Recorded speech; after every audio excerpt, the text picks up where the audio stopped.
Where do you think music's going in the next, or where specifically? Where do you think the art of drumming? Just give me something. What your reflections on how drumming has changed over the 60 years that you've been doing this?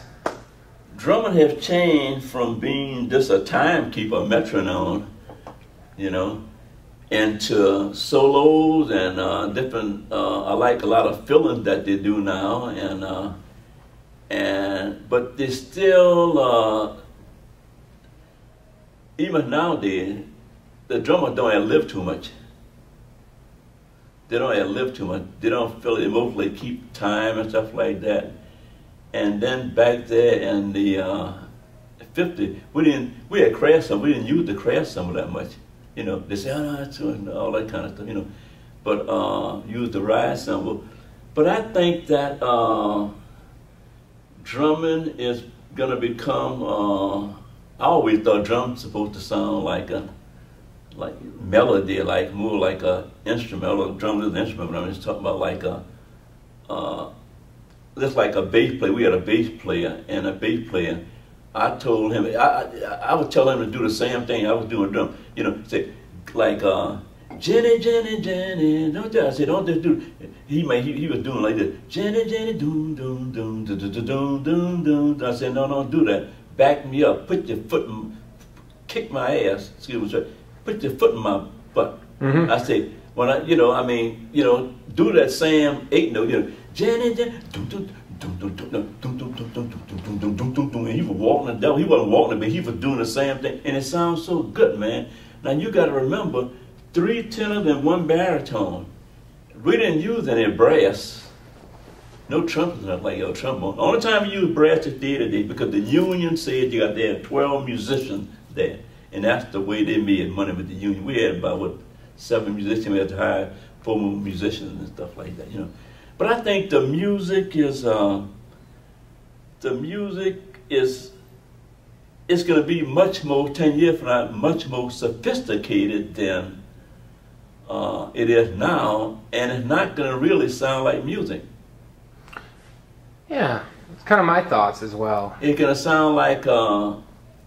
Give me an idea. It'll sound more like, don't sound like music, sound more like artificial or synthesized. Synthesized. It sounds more like synthesized, yeah. Synthesized, yeah. Because even when drummer playing backbeat, sometimes they don't rules the beat is in the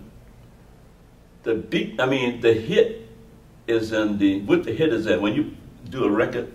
Mm-hmm. Yeah, when you get a #1 hit or something. No, the hit is in the mix.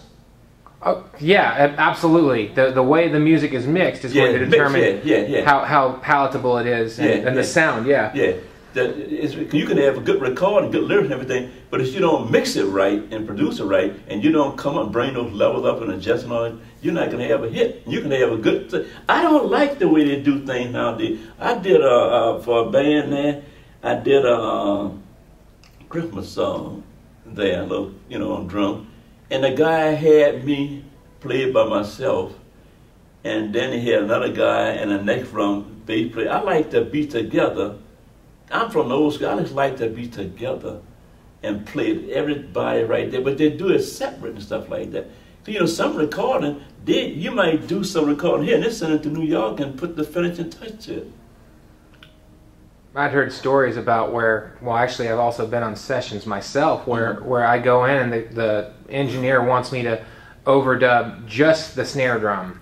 Yeah, I did the same thing. Yeah. There's no soul to that. And I can't feel nothing. No. It's too technical. The money is okay, but it's too technical. Yeah, let's do the snare drum. Bam, boom, bam, boom, bam. But I can't feel nothing. I want to hear the bridge. I want to hear the intro. I want to, he did put that all together and everything, but I want to hear the spirit of it. It looks like a skeleton with no flesh on the bone. That's true. Or a dead body don't have no blood in it. You don't have that feeling. Just like the stuff, like I'm showing you stuff. I'm not doing nothing, but put me with a band. If I'm showing you the 8-note stuff, but I'm not doing, but put me in a band and I put some musician on and I can play. But it just sounds when I'm doing, it sounds like it's boring.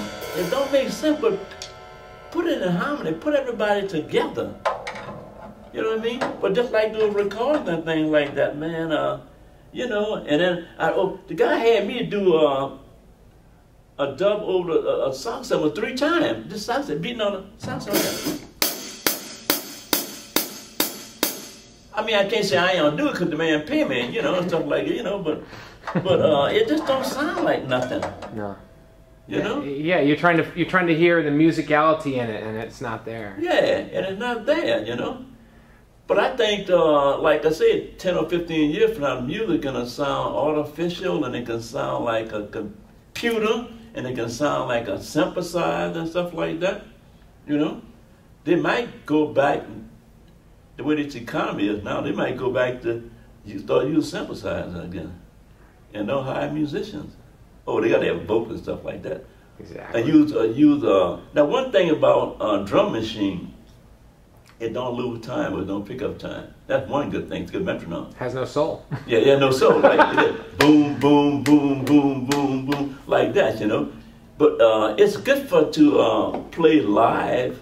Good to play live and stuff like that. But I don't know. I did a lot of recording, but you ever heard of Christine Cottrell? I played with.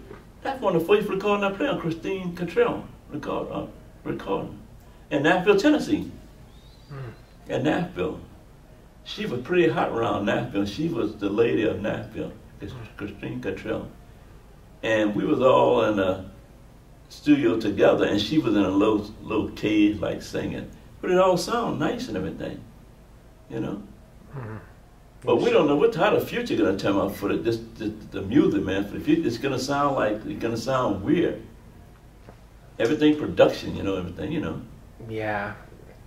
More and more you hear urban elements being brought into music, like, car sounds and road and all that, everything. Yeah. It's almost like our world now becomes a soundtrack, and it's like how we fit ourselves into that. Right, that's right. Yeah, mostly it'll be like soundtrack stuff. Yeah, exactly. Cars and trains and plane crash and all that stuff. And it goes right back to the thing where you got the rock and roll rhythm in order to retool the engine of rock and roll. You got it from a train. Yeah. And now somewhere down the line, there's going to be the sound of a train being the rhythm track for a song. Yeah. And we can draw a direct line from what you just told us all the way over to that and the future, 75 years in the future. Can you believe that? Right. That's right. So and awesome. I created something back there then, and you might hear a train, going fast and stuff like that, or a plane taking off and stuff. But you got to remember, I don't care what you do, there's a foundation, everything. You got to have a foundation, Absolutely. A beginning. You have to have a beginning, But like I say, I always try to do something that original. A lot of guys played instruments and everything. And it's like you hear, let's talk real musicians. Charlie Parker, Charlie Yardboy Parker. Well, when full bars, that's Charlie Parker. Because he don't play just the melody. He may, April in Paris, go all up down the scale, right? Just like, man, I love this guy. I met him at the Howard Theater one time. Miles Davis used a lot of staccato, a lot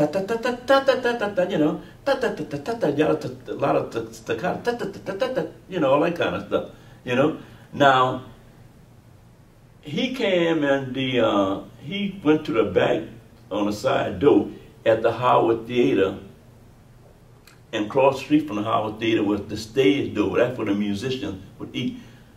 Miles Davis used to hang out over there, but he heard me do something, and I got the idea from him. And he said, "I like the way you do that. You playing a."